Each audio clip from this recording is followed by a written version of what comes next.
I like what he does on the field. Painful last night of the regular disastrously bad. It made me stop and go. Power of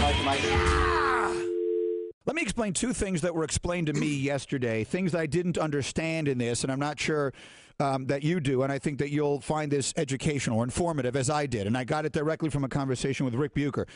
There were two things that I didn't fully understand. One of them was, why is Nuggets management so angry at Carmelo? I understand being a little hurt, you know. Sure. You want her, You don't she want doesn't us. want you. Right. But at the end of the day, he's not LeBroning them. Mm-hmm. He's not leaving them holding the bag. He's not LeBroning Well, them. he's not walking out at the last possible You've minute. been LeBron. Yeah, he's actually giving them all the notice they could ever possibly so now, want. you can either be Carmelo'd or LeBron. Right. You'd rather be Carmelo'd. You'd rather be. I would think so. Yeah. So why is Nuggets management so angry? The other is, why is Carmelo so worried about the money?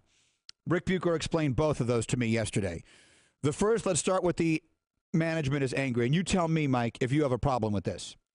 Much has been made of the fact that at Carmelo's wedding, Carmelo Anthony got married last summer, and a lot of other NBA stars, of course, were there. He's friends with these guys. In New York. He got married in New York. Right. And he, Amari Stoudemire and Chris Paul were there. And much has been made of the fact that they drank a toast to those three guys teaming up together in New York eventually. In New York. Turns out Stan Kroenke was there.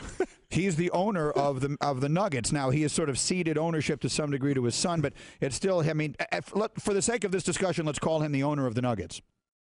He's there. You think he clinked the glass with anybody on that toast? How embarrassing is that? Can you imagine being that? Now, you know what? I got to say this to Carmelo and all them, and I get it. It's your wedding. You're having fun, but that's not the place for it. Not classy. That's not the place. Yeah, right? Completely agree with you. Now, I wasn't there, so I didn't see exactly the context in which it happened. Sure. But this is Bucher telling me that that's where that anger came from. That Kroenke is there. He's at this wedding as the owner of the Nuggets and a guy who has a good relationship with Carmelo, who's been his star for 7 years.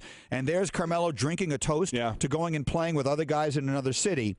That's where this came from. And that's why he, more than anything, did not want to trade Carmelo to the Knicks. He didn't want to give him what he wanted. At the end of the day, Carmelo left him no choice. I mean, he had a fiduciary responsibility to do what's best for the Nuggets, and this ultimately was the best deal. That's exactly right. But that's where that anger came from. I hadn't heard that before. Yeah, and I understand it. I wouldn't understand that from the owner's side. Again, you feel like you're getting jilted anyway by the guy not wanting to stay, but then doing that kind of in your face there, I can see that. Well, think about it. It's sort of like I don't know, being at a wedding and you're there with your wife, and your wife is drinking a toast to how she's going to marry somebody else soon. Probably wouldn't go over well. She's like, I can't wait to leave this guy. I'm leaving this fat sack of something, and I'm going to go marry this guy. Were you talking about me? No. I'm talking about someone else sitting next. Talking about another fat sack of something in here.